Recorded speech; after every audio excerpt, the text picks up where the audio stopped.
남미 대륙이 발칵 뒤집혔습니다. 마두로 대통령이 체포되던 그날 밤 중국이 호언장담했던 최첨단 방공망은 미군의 전자전 공격에 비명조차 지르지 못하고 삭제당했습니다. 믿었던 방패가 산산조각 나자 브라질을 포함한 전 남미가 패닉에 빠졌습니다. 바로 그때 절체절명의 위기 속에서 그들이 긴급히 손을 뻗은 곳은 미국도 유럽도 아닌 대한민국이었습니다. 300억 헤알, 우리 돈 7조 원의 거대한 판세를 단숨에 뒤집어버린 한국의 압도적 기술력. 도대체 한국은 무엇을 보여주었길래 오만한 강대국들이 무릎을 꿇은 걸까요? 그 전율 돋는 진실 지금 시작합니다. 솔직히 말씀드리겠습니다. 그 순간 제가 할 수 있는 건 빳빳하게 풀먹인 셔츠깃 안으로 흐르는 식은땀을 애써 모른 척하는 것뿐이었습니다. 브라질리아 국방부 지하 3층 제1전략회의실의 공기는 무서울 정도로 차가웠습니다. 천장에서 돌아가는 환풍기 소리조차 들리지 않는 완벽한 정적.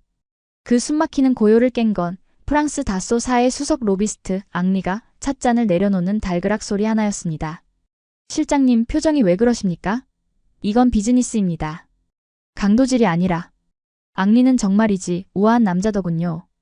그는 최고급 맞춤 정장 소매를 살짝 걷어 올리며 제 앞에 놓인 계약서 위를 몽블랑 만년필 끝으로 톡톡 두드렸습니다. 그의 손가락이 가리킨 곳에는 제가 예상했던 금액의 정확히 3배, 자그마치 120억 유로라는 숫자가 적혀 있었습니다. 우리 돈으로 환산하면 18조 원이 넘는 천문학적인 금액이었죠. 저는 떨리는 입술을 억지로 떼어내야만 했습니다. 앙리, 이건 약속이 다르잖아. 지난달 파리 에어쇼에서 자네가 제시했던 금액은 분명. 그때는 평화로웠으니까요. 그가 제 말을 딱 잘라버리더군요. 기분 나쁠 정도로 부드러운 미소를 띤 채 말입니다. 그는 마치 어린아이를 타이르듯 천천히 말을 이었습니다. 안토니오, 상황을 직시하세요. 불과 4시간 전 베네수엘라 국경에서 무슨 일이 있었습니까? 미군이 전자전기 그라울러를 띄우자마자 당신들이 그토록 자랑하던 중국산 레이더가 어떻게 됐죠? 그냥 꺼진 게 아닙니다. 시스템 자체가 하얗게 증발해버렸습니다. 화면에 아무것도 안 잡히는데 미군 전투기가 머리 위를 지나가는지 아닌지 어떻게 알 겁니까? 반박할 수가 없었습니다. 뼈가 시리도록 정확한 팩트였으니까요. 오늘 새벽 2시 마두로 대통령 체포 작전이 시작되었을 때 남미 전체의 하늘은 그야말로 까막눈이 되었습니다. 중국이 미국의 스텔스기도 잡는다며 호언장담했던 최첨단 방공망은 미군의 전파 방해 한 번에 비명조차 지르지 못하고 먹통이 되어버렸습니다. 그건 방패가 아니라 그저 비싼 고철 덩어리에 불과했음이 만천하에 드러난 겁니다. 앙리는 의자 등받이에 깊숙이 몸을 기대며 아주 잔인한 논리를 펼치기 시작했습니다. 브라질은 선택해야 합니다. 다시 미국에게 고개를 숙이고 F-35를 구걸하든지 아니면 우리 라파를 사서 자존심을 지키든지. 그런데 미국이 과연 당신들에게 최신 기체를 팔까요? 브라질은 BRICS의 핵심 멤버이자 미국의 뒷마당을 위협하는 잠재적 적국인데 말입니다. 그의 말이 맞습니다. 미국은 우리를 믿지 않습니다. 그렇다고 검증되지 않은 중국산 무기를 또다시 들여올 수도 없는 노릇이었죠. 결국 서방의 기술력을 가졌으면서도 미국의 간섭에서 자유로운 유일한 대안은 프랑스뿐이라는 계산이 나옵니다. 앙리는 그 지점을 정확히 파고든 겁니다. 그는 여유롭게 커피를 한 모금 마시더니 쐐기를 박더군요. 독립에는 비용이 따르는 법입니다, 실장님. 우리는 그 비용을 청구하는 것뿐이고요. 지금 당장 계약하지 않으면 내일 아침엔 가격이 10% 더 오를 겁니다. 아시다시피 지금 줄 서 있는 나라가 브라질만은 아니거든요. 분했습니다. 치욕스러워서 견딜 수가 없었습니다. 하지만 제 머릿속 계산기는 앙리의 제안을 받아들이라고 비명을 지르고 있었습니다. 당장 사흘 뒤면 대통령의 대국민 담화가 있습니다. 국민들은 불안에 떨고 있고 야당은 구멍 뚫린 하늘이라며 정부를 맹비난하고 있습니다. 빈손으로 나갔다간 저뿐만 아니라 정권 자체가 무너질 수도 있는 절체절명의 위기 상황이었죠. 저는 마른 침을 꿀꺽 삼키며 계약서를 다시 집어들었습니다. 종이 한 장의 무게가 이렇게 무거울 수 있다는 걸 그때 처음 알았습니다. 앙리는 그런 저를 보며 승자의 미소를 짓고 있었죠. 마치 먹잇감을 구석에 몰아넣은 맹수처럼 서두르지 않고 제 항복을 기다리고 있었습니다. 기술 이전은 정말 불가능한가? 제 목소리는 제가 듣기에도 비굴하게 떨리고 있었습니다. 앙리는 픽 웃으며 고개를 저었죠. 안토니오, 우리 솔직해집시다. 당신네 엔지니어들이 소스 코드를 본다고 이해나 하겠습니까? 그냥 완제품 사서 쓰세요. 고장나면 우리가 고쳐줄 테니까. 그게 서로에게 편하지 않겠습니까? 우리는 명품을 파는 겁니다. 명품 가방을 샀다고 해서 가방 만드는 법까지 가르쳐달라는 건 좀 촌스러운 태도죠. 그 순간 저는 깨달았습니다.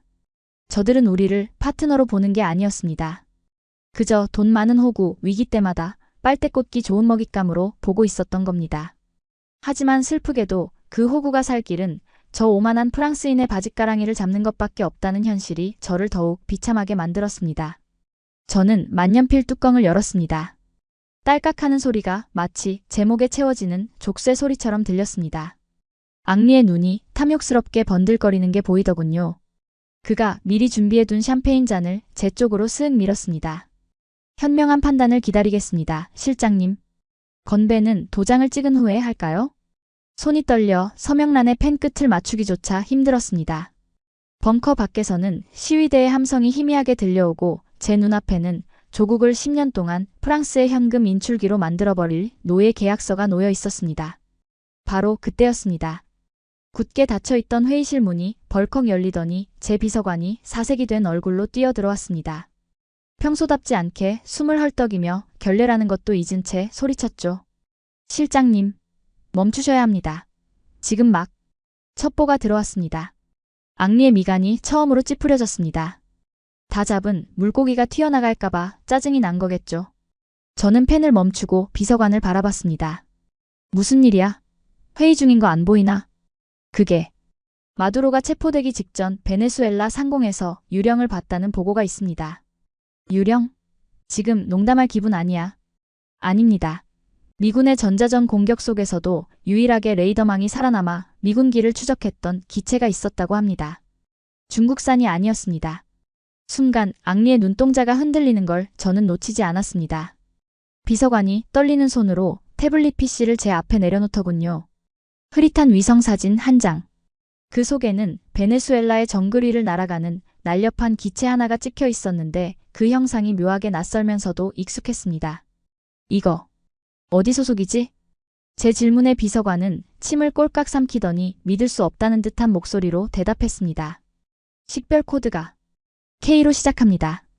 대한민국 공군 KF-21입니다. 회의실의 공기가 순식간에 바뀌었습니다. 방금 전까지 저를 내려다보던 앙리의 여유만만한 표정은 사라지고 그의 시선이 날카롭게 태블릿 PC에 꽂혔습니다. 저는 쥐고 있던 만년필을 조용히 내려놓았습니다. 심장이 미친 듯이 뛰기 시작했습니다. 잠시만요. 저는 쥐고 있던 만년필을 내려놓았습니다. 딸깍하는 소리가 정적을 깨고 유난히 날카롭게 울려 퍼졌습니다. 그 단순한 행동 하나에 앙리의 눈썹이 꿈틀하더군요. 그는 불길함을 감지한 맹수처럼 본능적으로 샴페인 잔에서 손을 떼고 저를 응시했습니다. 안토니오, 설마 그 흐릿한 사진 한 장 때문에 마음이 흔들리는 건 아니겠죠? 한국? K방산? 다 좋습니다. 하지만 그건 검증되지 않은 장난감일 뿐입니다. 우리 라팔은 실전에서 증명된 실전이라고 했습니까? 제가 그의 말을 끊었습니다. 이상하게도 더는 목소리가 떨리지 않았습니다. 오히려 가슴 깊은 곳에서 뜨거운 무언가가 치고 올라오더군요. 저는 비서관이 가져온 태블릿 PC를 앙리의 코앞으로 쓱 밀었습니다. 화면 속에는 미군의 전자전 공격을 뚫고 유유히 비행하는 KF-21의 모습이 선명하게 박혀 있었습니다. 앙리, 당신이 말하는 검증의 기준이 뭡니까? 20년 전 아프리카 반군을 폭격하던 기록입니까? 아니면 오늘 새벽 미군의 최신 전자전기가 뿌려대는 전파방해 속에서도 살아남은 이 데이터입니까? 앙리는 아무 말도 하지 못했습니다. 아니, 할 수 없었겠죠. 그는 엔지니어 출신이 아니었지만 이 사진이 의미하는 바가 무엇인지 본능적으로 알고 있었으니까요. 중국의 최신 레이더도 러시아의 방공망도 모조리 삭제당한 그 죽음의 하늘에서 오직 대한민국 전투기만이 눈을 뜨고 날아다녔다는 사실.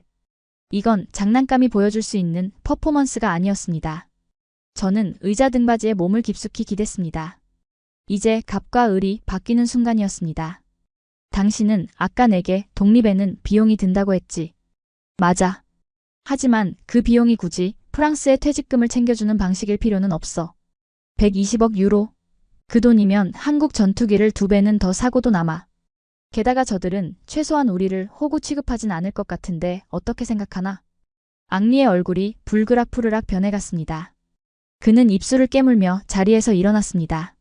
그 점잖던 양반이 자기도 모르게 주먹을 꽉 쥐는 바람에 손에 들려있던 가죽 장갑이 비틀리는 소리가 들릴 정도였죠. 하지만 그는 끝까지 고급스러운 악당의 면모를 잃지 않으려 애썼습니다. 그는 삐딱하게 고개를 기울이며 저를 향해 아주 서늘한 저주를 퍼붓더군요. 실장님, 큰 실수를 하시는 겁니다. 한국? 좋죠. 기술력 인정합니다. 하지만 정치는 기술로 하는 게 아닙니다.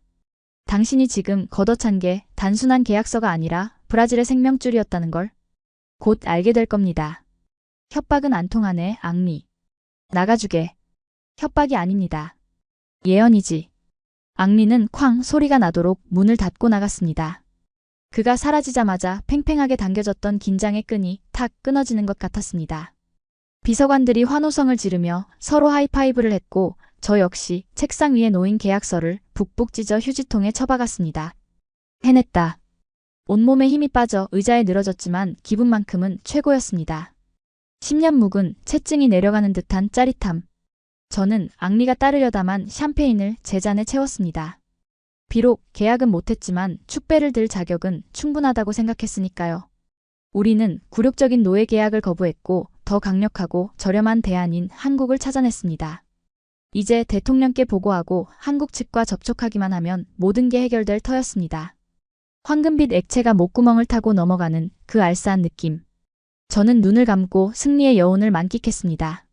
하지만 그 달콤한 착각은 딱 5분, 정확히 5분을 넘기지 못했습니다. 따르릉 따르릉. 책상 구석에 놓인 붉은색 전화기가 울리기 시작했습니다. 대통령 직통 한라인. 저는 자신만만하게 수화기를 들었습니다. 예, 대통령님. 방금 프랑스 놈들을 돌려보냈습니다. 걱정 마십시오. 더 완벽한 대안을 찾아. 자네 미쳤나? 수화기 너머에서 들려온 건 칭찬이 아니라 고막을 찢을 듯한 고성이었습니다. 대통령의 목소리는 분노를 넘어 공포에 질려 있었습니다. 지금 내 집무실에 누가 다녀갔는지 알아? 미 국무부 차관이야. 그자가 방금 내 책상에 뭘 던져놓고 갔는지 아냐고. 그게 무슨 말씀이십니까? 엔진 수출 금지 조치. 만약 브라질이 한국산 KF-21을 도입한다면 미국은 즉시 제너럴 일렉트릭 엔진의 브라질 수출 승인을 취소하겠다고 통보했네. 한국 전투기? 엔진 없는 껍데기를 사서 뭘 어쩌겠다는 거야? 순간 머릿속이 하얗게 변해버렸습니다. 손에 들고 있던 샴페인 잔이 바닥으로 떨어져 산산조각이 났지만 그 소리조차 들리지 않았습니다. 아까 앙리가 나가면서 했던 말, 이건 예언이다라던 그 섬뜩한 미소가 뇌리를 스치고 지나가더군요. 그는 알고 있었던 겁니다. 한국 전투기가 아무리 뛰어나도 그 심장인 엔진이 미국제라는 사실을, 그리고 미국이 브라질의 자주국방을 원하지 않는다는 사실을 말입니다. 프랑스는 그 틈새를 파고들어 배짱 장사를 했던 것이고 저는 그 뻔한 함정을 보지 못한 채 제 발로 호랑이 굴에 들어간 꼴이었습니다. 안토니오 전략실장 잘 듣게. 이제 93시간 남았네. 미국의 제재를 피하면서도 우리 영공을 지킬 대안을 가져와. 만약 못 가져오면 자네는 옷을 벗는 걸로 끝나지 않을 거야. 국가 안보를 위태롭게 한 죄로 군사법정에 세우겠네. 뚜. 전화는 끊어졌습니다. 텅 빈 회의실, 깨진 유리 조각 위로 샴페인이 거품을 물며 퍼져나가고 있었습니다. 저는 찢어진 프랑스 계약서 조각을 멍하니 바라보았습니다. 퇴로는 끊겼습니다. 프랑스는 제가 걷어차 버렸고 한국은 미국이라는 거대한 벽에 막혀버렸습니다. 이제 제게 남은 건 빈손으로 3일 뒤 국민들 앞에 서서 우리는 망했습니다. 라고 고백하거나 아니면 감옥에 가는 것 뿐이었습니다. 극심한 현기증이 몰려왔습니다. 숨을 쉴 수가 없더군요. 이게 바로 앙리가 말한 비용이었던 겁니다. 그런데 말입니다. 정말 신기하게도 그 절망의 구렁텅이 속에서 제 눈에 띈 건 아까 비서관이 놓고 간 태블릿 PC 화면이었습니다. 미국의 방해를 뚫고 날아오른 KF-21. 도대체 저 비행기는 미국의 엔진을 달고 어떻게 미국의 전자전을 뚫었을까요? 어쩌면 우리가 모르는 또 다른 비밀이 저 안에 숨겨져 있는 건 아닐까요? 저는 떨리는 손으로 전화기를 다시 들었습니다. 이번엔 대통령이 아니었습니다. 제가 전화를 건 곳은 존재조차 희미했던 한 사람. 브라질 변두리 공단에 위치한 한국항공우주산업 카이의 지사장에게 연락을 취했습니다. 지푸라기라도 잡는 심정, 아니 물에 빠진 사람이 썩은 동아줄이라도 잡는 심정으로 말이죠. 수화기를 내려놓은 저는 곧바로 관용차에 몸을 실었습니다. 브라질리아의 밤 공기는 습하고 무거웠습니다. 마치 물먹은 솜이 폐부를 짓누르는 듯한 답답함. 그게 날씨 탓인지 아니면 제목을 조여오는 93시간의 카운트다운 때문인지는 알 수 없었죠. 제가 향한 곳은 정부 청사가 모여있는 깨끗한 플라노 필로토 구역이 아니었습니다. 내비게이션은 도시 외곽 가로등조차 드문드문한 시야 산업단지를 가리키고 있었습니다. 비포장도로를 달리는 동안 차체가 덜컹거릴 때마다 제 불안감도 함께 요동쳤습니다. 도대체 세계적인 방산 기업이라는 카이의 지사가 왜 이런 쥐구멍 같은 곳에 처박혀 있는 건지 이해할 수가 없었으니까요. 프랑스 다소사는 시내 한복판 대리석이 깔린 마천루에 사무실을 차려놓고 샴페인을 마시는데 말입니다. 도착했습니다, 실장님. 기사가 차를 세운 곳은 낡은 슬레이트 지붕이 얹어진 거대한 경납고 앞이었습니다. 간판조차 제대로 불이 들어오지 않아 KO, EA라는 글자만 깜빡거리고 있더군요. 솔직히 말씀드리면 차 문을 열고 내리고 싶지 않았습니다. 이곳에서 브라질의 운명을 구할 대안을 찾는다는 건 쓰레기통에서 다이아몬드를 줍겠다는 망상처럼 느껴졌기 때문입니다. 하지만 제게는 선택권이 없었습니다. 저는 젖은 아스팔트 바닥을 밟으며 경납고의 육중한 철문 앞으로 다가갔습니다. 문틈 사이로 시퍼런 불빛이 새어나오고 있었죠. 끼익! 녹슨 철문이 비명을 지르며 열리자마자 제 고막을 때린 건 정중한 인사가 아니라 귀를 찢을 듯한 금속의 파열음이었습니다. 가가가각! 쾅! 그라인더가 쇠를 깎아내는 소름 끼치는 소리, 압축 공기가 터져나오는 슉슉거리는 소음. 그리고 코를 찌르는 매캐한 용접 가스 냄새와 기름 쩐내. 회의실에 향긋한 커피향에 익숙해져 있던 저는 저도 모르게 인상을 찌푸리며 손수건으로 코를 틀어막았습니다. 그곳은 사무실이 아니었습니다. 전쟁터였습니다. 수십 명의 기술자들이 기름때 묻은 작업복을 입은 채 기계 부품과 씨름하고 있었습니다. 누구 하나 양복 입은 제가 들어온 걸 신경조차 쓰지 않더군요. 그들은 마치 시간에 쫓기는 사람들처럼, 아니 무언가에 홀린 광신도들처럼 미친 듯이 손을 놀리고 있었습니다. 찾아오느라 고생하셨습니다. 그 소음의 한가운데서 굵직한 저음의 목소리가 들려왔습니다. 소리의 근원지를 찾아 고개를 돌린 저는 멈칫할 수밖에 없었습니다. 거대한 전투기 동체 하부 시커먼 기름 웅덩이 속에서 한 남자가 렌치를 든 채 기어 나오고 있었기 때문입니다. 그가 바로 카이의 남미 지사장 김이사였습니다. 제 상상 속의 지사장은 말끔한 정장에 태블릿 PC를 든 세련된 비즈니스맨이었습니다. 하지만 제 눈앞에 선 남자는 땀에 젖어 헝클어진 머리카락, 기름때가 잔뜩 묻은 작업복, 그리고 목에 두른 낡은 수건까지. 영락없는 동네 정비소 아저씨의 모습이었죠. 저는 당황스러움을 감추지 못하고 뒷걸음질 쳤습니다. 당신이 책임자입니까? 예. 꼴이 좀 흉하죠? 장비 테스트 중이라서요. 커피라도 한잔 하시겠습니까? 믹스커피밖에 없지만요. 그는 사람 좋게 웃으며 제게 손을 내밀었습니다. 그 손을 보는 순간 저는 또 한 번 놀라고 말았습니다. 그건 사람의 손이라기보다 오래된 고목나무 뿌리 같았거든요. 손마디는 굵고 거칠게 부풀어 있었고 손바닥 곳곳에는 찢어지고 아문 흉터들이 훈장처럼 박혀 있었습니다. 프랑스 로비스트 앙리의 그 매끄럽고 하얀 손과는 정반대의 투박하고 못생긴 손. 저는 엉겁결에 그 거친 손을 맞잡았습니다. 까끌까끌한 굳은 살의 감촉이 제 손바닥을 긁고 지나가더군요. 그런데 묘한 일이었습니다. 그 투박한 악력에서 전해지는 온기가 이상하게도 제 불안한 마음을 아주 조금은 진정시켜 주었으니까요. 김이사는 저를 경납고 구석에 놓인 간이 테이블로 안내했습니다. 주변에는 컵라면 용기와 도면들이 어지럽게 널려 있었습니다. 저는 의자에 앉지도 못한 채 단도직입적으로 본론을 꺼냈습니다. 시간이 없었으니까요. 김이사, 긴 말하지 않겠습니다. 우리는 당신네 KF-21을 원합니다. 하지만 조건이 있습니다. 미국 엔진 문제 말씀이시군요. 김이사는 종이컵에 뜨거운 물을 부으며 너무나 덤덤하게 대답하더군요. 마치 오늘 점심 메뉴를 이야기하듯 평온한 말투였습니다. 저는 그 태도에 울컥 화가 치밀어 올랐습니다. 알고 있었습니까? 미국이 수출 승인을 취소하겠다고 협박한 걸 알면서도 이렇게 태평하게 라면 물이나 붓고 있는 겁니까? 엔진 없는 전투기는 고철입니다. 당신들이 아무리 날고 기어도 결국 미국의 허락 없이는 나사 하나도 못 파는 신세 아닙니까? 저도 모르게 목소리가 커졌습니다. 93시간 뒤면 저는 파멸하는데 눈앞에 이 한국인은 너무나 태연했기 때문입니다. 제고함에 주변에서 일하던 기술자들이 잠시 일손을 멈추고 우리를 쳐다봤습니다.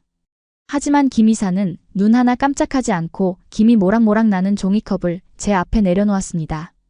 실장님, 앉으시죠. 그의 눈빛은 깊고 고요했습니다.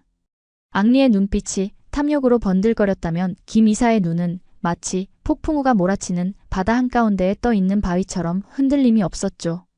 그 압도적인 침묵에 눌려 저는 스르르 의자에 주저앉고 말았습니다. 저희는 장사꾼이기 전에 엔지니어입니다. 엔지니어는 변수를 싫어하죠. 그래서 항상 최악의 상황을 가정하고 설계합니다.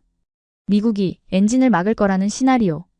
저희 데이터베이스에는 변수 코드 1A로 이미 5년 전부터 저장되어 있었습니다. 그게 무슨? 미국은 자국 이익이 우선인 나라입니다. 당연한 거죠. 그래서 우리는 준비해야 했습니다. 남의 집에 새들어 사는 사람은 언제 쫓겨날지 모르니 내 집 지을 벽돌을 한 장씩 모으는 수밖에요. 김 이사는 작업복 주머니에서 꼬질꼬질한 USB 하나를 꺼내 테이블 위에 올려놓았습니다. 화려한 금박 장식도 고급스러운 케이스도 없는 플라스틱 덩어리. 하지만 김 이사가 그것을 바라보는 눈빛은 마치 성물을 다루는 사제처럼 경건했습니다. 따라오시죠. 보여드릴 게 있습니다. 그는 앞장서서 경납고 안쪽 관계자 외 출입 금지라고 적힌 두꺼운 철문으로 향했습니다. 저는 홀린 듯 그 뒤를 따랐습니다. 그가 육중한 철문의 잠금 장치를 풀고 문을 여는 순간 훅 하고 끼쳐오는 서늘한 냉기와 함께 웅장한 기계음이 제 귀를 때렸습니다. 위잉. 경납고의 소음과는 차원이 다른 정제되고 날카로운 고주파 소음. 그곳은 바깥의 정비소와는 전혀 다른 세상이었습니다. 먼지 한 톨 없는 클린룸, 수백 개의 모니터가 뿜어내는 푸른 빛, 그리고 그 중앙에 자리 잡은 기괴한 형체의 테스트 장비. 김 이사는 모니터 화면 하나를 가리켰습니다. 이걸 보십시오. 화면 속에서는 복잡한 그래프와 수치들이 미친 듯이 춤을 추고 있었습니다. 저는 기술적인 건 잘 모릅니다. 하지만 화면 상단의 붉은색 글씨로 적힌 문구 하나는 읽을 수 있었습니다. 독자 생존 테스트 통과. 이게 뭡니까? 많은 나라가 우리를 비웃었습니다. 엔진도 못 만드는 주제에 비행기를 만든다고요? 맞습니다. 우리는 아직 미국의 심장을 빌려 쓰고 있습니다. 하지만 그 심장을 뛰게 만드는 혈관과 신경까지 빌려 쓰진 않았습니다. 김 이사는 모니터 옆에 놓인 투박한 금속 부품 하나를 집어들었습니다. 제너럴 일렉트릭 엔진을 떼어내도 우리 전투기의 레이더와 무장 시스템은 죽지 않습니다. 우리는 엔진과 항공 전자장비를 연결하는 인터페이스를 독자적으로 재설계했거든요. 쉽게 말해 미국의 심장이 멈추면 다른 심장으로 갈아 끼울 수 있도록 이식 수술 준비를 끝내놨다는 뜻입니다. 머리를 한 대 얻어맞은 기분이었습니다. 프랑스는 너희는 이해 못하니까 완제품이나 사라고 했지만 한국은 달랐습니다. 그들은 보이지 않는 곳에서 언젠가 올 미국의 배신을 대비해 피를 토하는 심정으로 기술적 독립을 준비해 왔던 겁니다. 물론 당장은 미국산 엔진을 써야 합니다. 하지만 실장님, 만약 미국이 엔진 공급을 끊는다면 저희는 3년 안에 국산 엔진을 이 기체에 달아서 띄울 겁니다. 이건 허풍이 아닙니다. 지난 40년 동안 우리는 못을 만드는 기술로 자동차를 만들었고 라디오를 조립하던 손으로 반도체를 만들었습니다. 저희에게 불가능은 데이터 부족을 뜻하는 말이 아닙니다. 아직 야근을 덜 했다는 뜻일 뿐이죠. 김 이사의 농담 섞인 말에 저는 웃을 수가 없었습니다. 그의 굳은 살 박힌 손이 가리키는 모니터 속 데이터는 앙리의 화려한 언변보다 100배는 더 강력한 확신을 주고 있었으니까요. 하지만 안도감도 잠시 제 머릿속을 스치는 치명적인 의문이 있었습니다. 기술적으로 가능하다고 쳐도 정치적으로 미국을 설득하지 못하면 엔진은 오지 않습니다. 브라질 대통령은 당장 3일 뒤에 결과를 내놓으라고 했습니다. 3년 뒤가 아니라요. 기술은 알겠습니다. 하지만 김 이사, 당장 내일 미국의 제재는 어떻게 뚫을 겁니까? 당신들 정부가 미국을 설득할 수 있습니까? 한국은 미국의 동맹이잖아요. 미국이 노라고 하면 꼼짝 못하는 거 아닙니까? 제 질문에 김 이사는 묘한 표정을 지었습니다. 씁쓸함과 결의가 뒤섞인 아주 복잡한 표정이었죠. 그는 잠시 침묵하더니 낮고 묵직한 목소리로 대답했습니다. 맞습니다. 우리 정부는 공식적으로 미국을 거역하기 힘듭니다. 그래서 우리는 조금 다른 방법을 쓸 겁니다. 다른 방법? 공식적인 외교 채널이 막혔다면 비공식적인 틈새를 비집고 들어가야죠. 실장님 혹시 카니발의 법칙을 아십니까? 카니발이요? 가면을 쓰면 왕도 거지도 평등해진다는 브라질의 속담 말입니다. 미국이라는 거인에게도 가면을 쓴 채 춤을 춰야만 하는 약점이 하나 있습니다. 우리는 바로 그곳을 찌를 겁니다. 김 이사의 눈이 어둠 속에서 번뜩였습니다. 그건 단순한 엔지니어의 눈빛이 아니었습니다. 승부사의 눈빛이었죠. 96시간의 데드라인, 그 절박한 시간 싸움 속에서 한국인이 꺼내든 카드는 상상을 초월하는 것이었습니다. 카니발의 법칙이라니요? 제 되물음에 김 이사는 빙긋 웃기만 할 뿐 즉답을 피했습니다. 대신 그는 저를 데리고 더 깊은 지하 벙커로 내려갔습니다. 엘리베이터 숫자가 지하 5층을 가리키고 나서야 멈추더군요. 문이 열리자마자 훅 하고 끼쳐오는 서늘한 공기. 그곳은 마치 거대한 서버실처럼 수백 개의 팬이 돌아가는 소리로 가득 차 있었습니다. 실장님, 미국의 약점이 뭔지 아십니까? 김 이사는 앞장서 걸으며 툭 질문을 던졌습니다. 글쎄요. 오만함? 아니면 패권주의? 아닙니다. 바로 선거입니다. 그는 멈춰서서 저를 돌아봤습니다. 그의 등 뒤로 보이는 거대한 유리창 너머에는 보고도 믿기 힘든 광경이 펼쳐져 있었습니다. 그것은 비행기가 아니었습니다. 비행기의 뼈대와 신경망 그리고 유압장치들을 모조리 밖으로 끄집어내어 평면 위에 펼쳐놓은 마치 거대한 공룡의 화석 같은 기계장치였습니다. 저게 뭡니까? 저희는 아이언버드라고 부릅니다. 하늘을 날기 전에 땅 위에서 수만 번 추락해보는 놈이죠. 실장님, 다시 말씀드리지만 미국은 엔진 수출을 막을 수 있습니다. 하지만 그 엔진을 만드는 공장이 있는 지역구의 상원 의원은 막지 못합니다. 그제야 그가 말한 카니발의 법칙이 무슨 뜻인지 감이 오기 시작했습니다. 카니발 축제 때는 귀족도 평민도 가면 뒤에 숨어 서로의 이익을 탐합니다. 김 이사의 전략은 바로 그 혼란스러운 이익의 사슬을 이용하겠다는 것이었습니다. 현재 GE 엔진 공장이 있는 미국의 주에는 우리 한국의 배터리 공장과 반도체 공장이 건설 중입니다. 투자 규모만 50억 달러죠. 만약 미 국무부가 엔진 수출을 막는다? 그럼 우리 본사는 즉시 그 지역구 상원 의원에게 전화를 걸 겁니다. 유감스럽게도 엔진 계약이 불발되어 배터리 공장 투자 계획도 전면 재검토해야겠습니다. 라고 말입니다. 소름이 돋더군요. 이건 단순한 방산 비즈니스가 아니었습니다.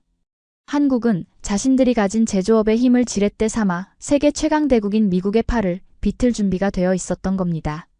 프랑스가 그저 비싸게 사라고 갑질을 할 때 한국은 우리가 당신들의 밥줄을 쥐고 있다며 미국과 대등한 협상 테이블을 차리고 있었던 겁니다. 그게 정말 통할까요? 미국 정치인들에게는 안보보다 무서운 게 실업률이니까요. 이미 물밑 작업은 끝났습니다.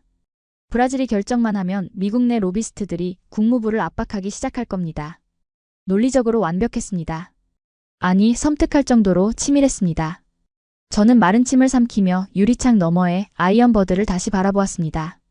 그때 김 이사가 마이크를 잡고 유리창 너머의 엔지니어들에게 지시를 내렸습니다. 시뮬레이션 코드, 레드 플래그. 시작해. 위잉. 거대한 기계음과 함께 아이언버드의 모든 관절이 비명을 지르며 움직이기 시작했습니다. 모니터 화면에는 가상의 전장이 펼쳐졌습니다. 바로 4시간 전 중국산 레이더를 바보로 만들었던 그 상황, 미군 전자전기 그라울러의 공습 시나리오였습니다. 화면 속 그래프가 미친 듯이 요동쳤습니다. 전파 방해 감지. 신호 소실. 빨간 경고등이 번쩍거리자 제 심장도 덜컥 내려앉았습니다. 역시 안 되는 건가? 미국 기술을 이길 수는 없는 건가 싶었죠. 그런데 말입니다. 지금부터가 진짜입니다. 잘 보십시오. 김 이사의 목소리는 차분했습니다. 그 순간 화면 중앙에 있던 KF-21의 레이더 모드가 A4 레이더 전파 방해 대응 모드로 전환되었습니다. 그러자 기적 같은 일이 벌어졌습니다.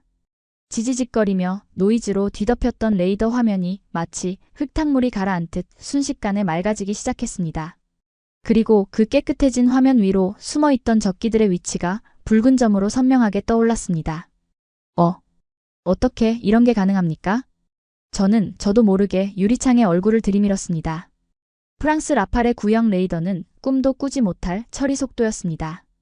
김이사는 모니터를 가리키며 설명했습니다. 라팔이나 F-16 같은 기계식 레이더는 눈알을 굴려서 적을 찾습니다. 느리죠. 하지만 이 녀석은 다릅니다. 1000개의 눈을 동시에 뜨고 있습니다. 적이 전파로 눈을 가리려 하면 주파수를 1초에 1000번씩 바꿔가며 틈새를 찾아냅니다. 이건 하드웨어의 승리가 아닙니다. 소프트웨어, 즉 알고리즘의 승리입니다. 그의 설명이 이어지는 동안 시뮬레이션 속 KF-21은 가상의 미군기 4대를 순식간에 락온해버렸습니다. 격추 확인. 격추 판정이 뜨는 데까지 걸린 시간은 단 12초. 저는 다리에 힘이 풀려 주저앉을 뻔했습니다. 앙리가 말한 한국 무기는 검증되지 않은 장난감이라는 말은 새빨간 거짓말이었습니다. 이건 장난감이 아니라 미래에서 온 살상병기였습니다. 아니, 더 정확히 말하면 미국이 독점하고 있던 신의 영역을 침범한 유일한 도전자였습니다. 놀랍군요. 정말 놀랍습니다. 그런데 김이사 한 가지 의문이 듭니다. 말씀하십시오. 이 정도 기술이라면 왜 진작 세상에 드러나지 않은 겁니까? 왜 프랑스 같은 나라들이 당신들을 무시하게 놔둔 겁니까? 제 질문에 김이사는 쓴웃음을 지으며 주머니에서 낡은 수첩 하나를 꺼냈습니다. 겉표지가 다 닳아 너덜너덜해진 기름때 묻은 수첩이었죠. 이걸 한번 보시겠습니까? 떨리는 손으로 수첩을 받아 펼쳤습니다. 그 안에는 깨알같은 글씨로 무언가가 빼곡히 적혀 있었습니다. 2015년 10월 3일 A사 레이더 1차 통합 실패. 보드 전소. 원인 불명. 2016년 2월 14일 200번째 알고리즘 수정. 실패. 연구원 2명 과로로 실신. 2018년 7월 미국 4대 핵심 기술 이전 거부 공식 통보. 프로젝트 좌초 위기. 2019년 12월 독자 개발 성공. 하지만 아무도 믿어주지 않음. 수첩을 넘기는 제 손이 멈췄습니다. 그곳에 적힌 것은 단순한 기술 일지가 아니었습니다. 그것은 처절한 실패의 기록이자 피눈물의 역사였습니다. 페이지마다 땀 냄새가 아니 피 냄새가 배어있는 듯 했습니다. 미국이 기술 이전을 거부했을 때, 전 세계가 한국은 끝났다고 비웃었을 때 이들은 포기하지 않고 맨 땅에 머리를 박아가며 이 기술을 만들어낸 겁니다. 실장님, 앙리 같은 로비스트들은 명품을 이야기합니다. 그들에게 기술은 그저 비싸게 팔아먹기 위한 브랜드일 뿐이죠. 하지만 저희에게 이 기술은. 김이사는 잠시 말을 멈추고 유리창 너머 밤샘 작업을 하고 있는 젊은 연구원들을 바라보았습니다. 컵라면을 입에 문 채 모니터와 씨름하고 있는 핏발선 눈의 청년들. 저희에게 이 기술은 생존입니다. 우리도 브라질처럼 침략을 당해봤고 힘이 없어서 나라를 뺏겨봤으니까요. 남의 무기로는 우리 가족을 지킬 수 없다는 걸 뼈저리게 알기에 우리는 미친 듯이 매달릴 수밖에 없었습니다. 그의 목소리는 담담했지만 그 울림은 거대한 파도처럼 제 가슴을 때렸습니다. 프랑스는 돈을 위해 무기를 만들지만 한국은 지키기 위해 무기를 만든다. 그 차이가 바로 이 압도적인 기술 격차를 만들어낸 원동력이었던 겁니다. 순간 제 머릿속에서 앙리의 세련된 미소와 김 이사의 투박한 손이 겹쳐 보였습니다. 그리고 깨달았습니다. 우리가 잡아야 할 손이 누구의 손인지 말입니다. 돈만 주면 언제든 우리를 버릴 수 있는 장사꾼이 아니라 같은 상처를 공유하고 등을 맞댈 수 있는 전우. 그건 선택의 문제가 아니라 당위의 문제였습니다. 김이사. 저는 수첩을 돌려주며 그를 똑바로 쳐다보았습니다. 제 목소리에 확신이 차오르고 있었습니다. 브라질로 갑시다. 가서 저 오만한 콧대들을 함께 꺾어버립시다. 김이사가 처음으로 환하게 웃더군요. 깊게 패인 주름 사이로 번지는 그 미소가 그렇게 든든해 보일 수가 없었습니다. 좋습니다. 하지만 서두르셔야 합니다. 방금 본사에서 연락이 왔는데 놈들이 눈치챈 것 같습니다. 놈들? 프랑스 정보국 말입니다. 그들이 냄새를 맡고 움직이기 시작했습니다. 아마 내일 아침이면 브라질 언론에 아주 지저분한 기사가 도배될 겁니다. 분위기가 순식간에 얼어붙었습니다. 역시 쉬운 싸움은 아니었습니다. 앙리는 물러난 게 아니라 더 더러운 칼을 갈고 있었던 겁니다. 지저분한 기사라니 뭘 말하는 겁니까? KF-21이 가짜 국산이라는 프레임이죠. 우리가 아무리 기술을 증명해도 대중들은 복잡한 걸 싫어합니다. 놈들은 한국 전투기의 핵심 부품은 다 미국산이고 미국이 승인 안 하면 고철이다라는 가짜 뉴스를 퍼뜨려 여론을 선동할 겁니다. 대통령 담화가 3일 남은 시점에서 여론이 돌아서면 대통령도 어쩔 수 없이 포기하게 되겠죠. 제가 김 이사의 말을 이었습니다. 등줄기에 다시 식은땀이 흘렀습니다.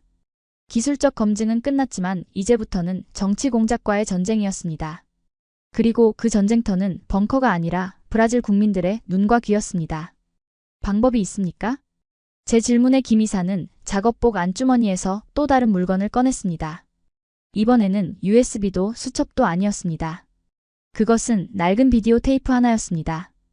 요즘은 재생할 기계조차 찾기 힘든 먼지 쌓인 물건. 이게 뭡니까? 저희가 준비한 마지막 보험입니다.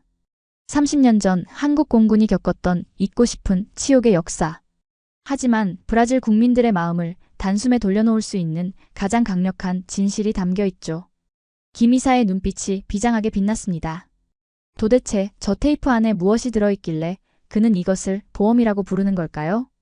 궁금증을 참지 못하고 제가 손을 뻗으려는 순간 벙커의 경고 사이렌이 요란하게 울리기 시작했습니다. 왜엥?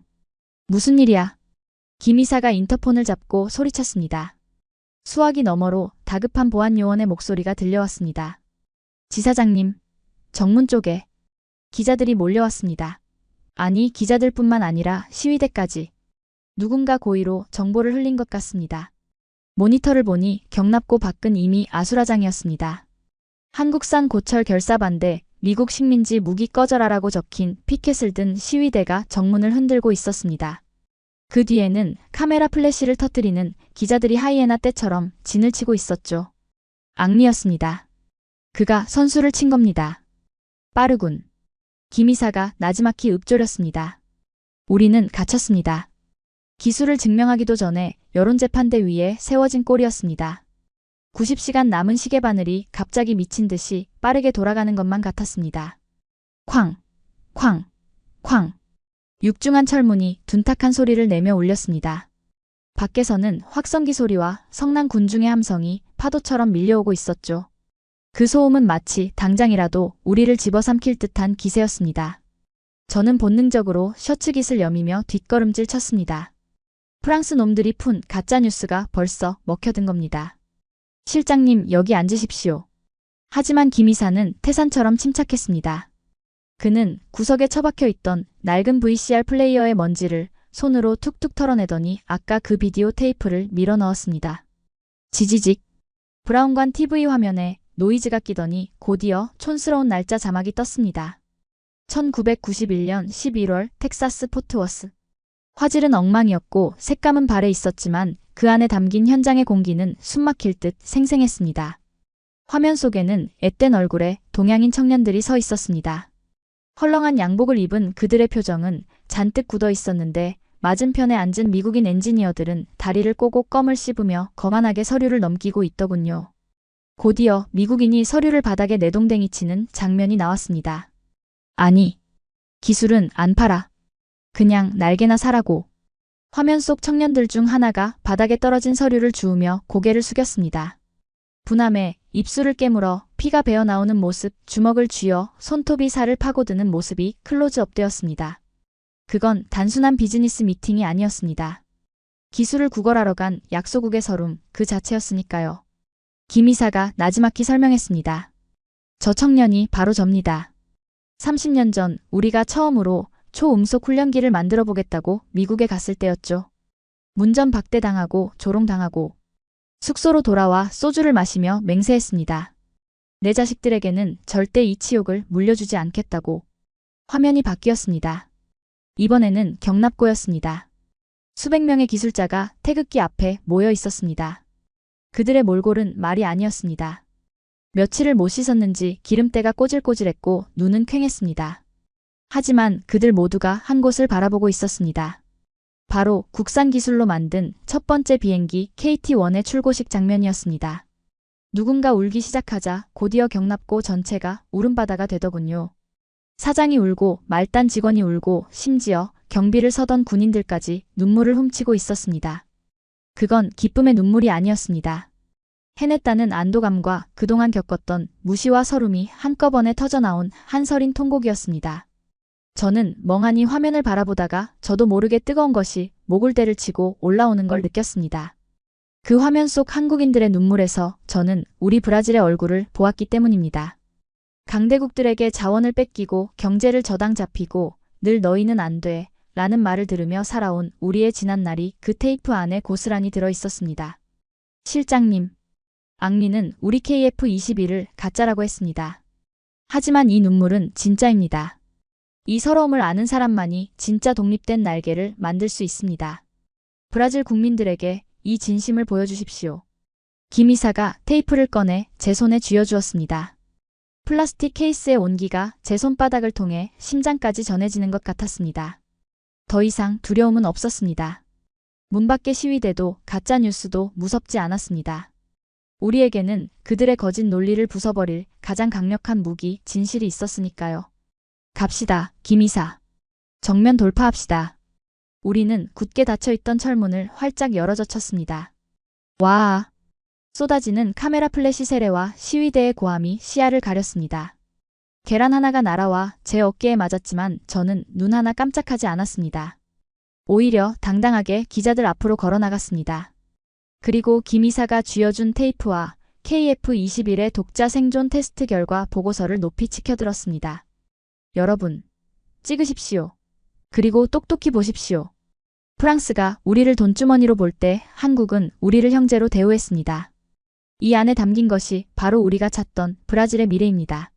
제 목소리가 확성기를 타고 쩌렁쩌렁 울려 퍼졌습니다. 예상치 못한 당당한 태도에 시위대가 주춤했고 기자들은 미친 듯이 셔터를 눌러댔습니다. 그 순간만큼은 제가 이 전쟁의 승리자가 된 기분이었습니다.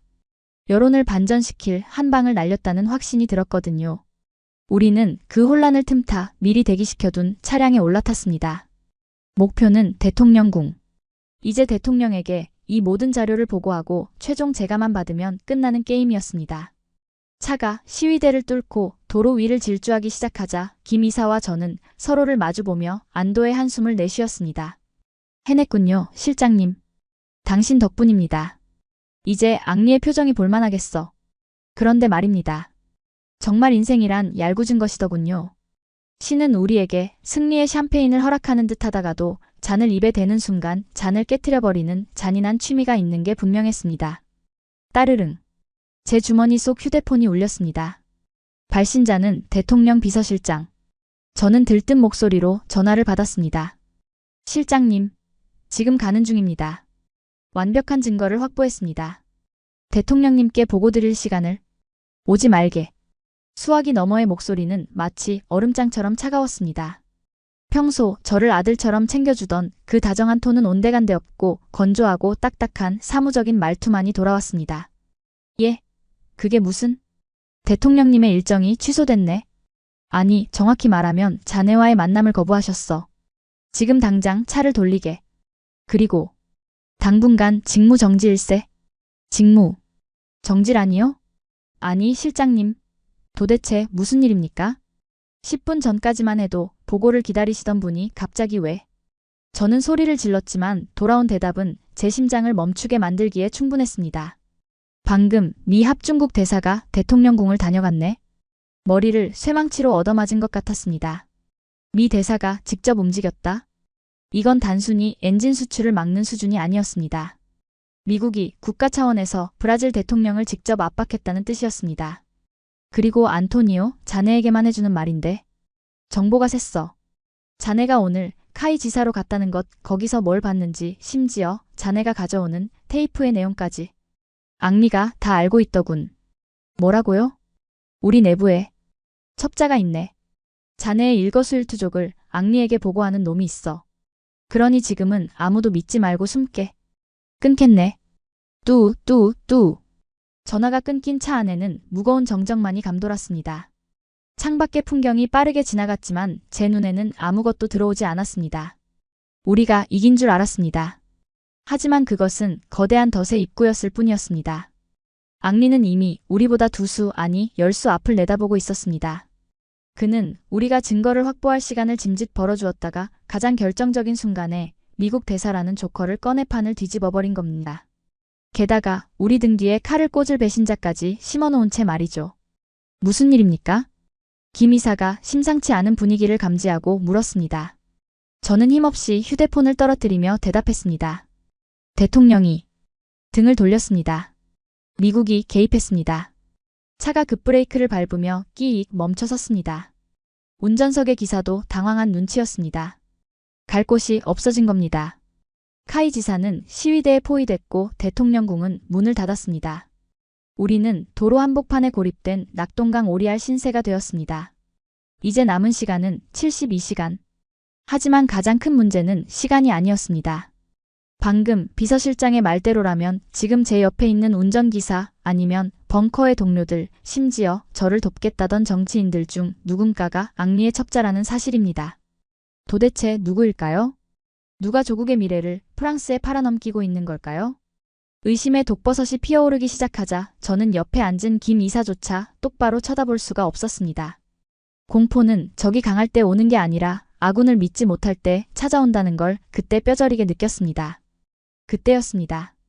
김 이사가 제 손에 들린 휴대폰을 낚아채더니 어딘가로 문자를 보내기 시작했습니다. 그의 표정은 절망보다는 분노에 가까웠습니다. 갈 곳이 없다면 만들어야죠. 예. 미국 대사가 움직였다면 우리도 대사급을 움직여야죠. 실장님 혹시 브라질리아 외곽에 있는 제21 공수부대 훈련장을 아십니까? 거긴 왜? 그곳에 지금 당신과 제가 만날 수 있는 유일한 권력자가 와 있습니다. 대통령조차 함부로 대하지 못하는 사람.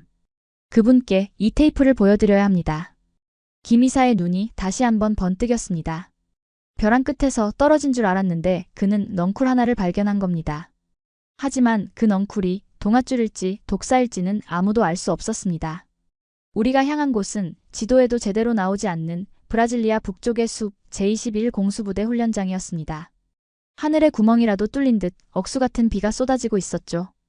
와이퍼가 미친 듯이 춤을 췄지만 앞유리를 때리는 빗줄기를 감당하기엔 역부족이었습니다. 마치 하늘이 우리의 앞길을 막으려는 것처럼 시야는 온통 회색빛으로 흐려져 있었습니다. 실장님 휴대폰 배터리를 분리하십시오. 김 이사의 말에 저는 정신이 번쩍 들었습니다. 위치 추적.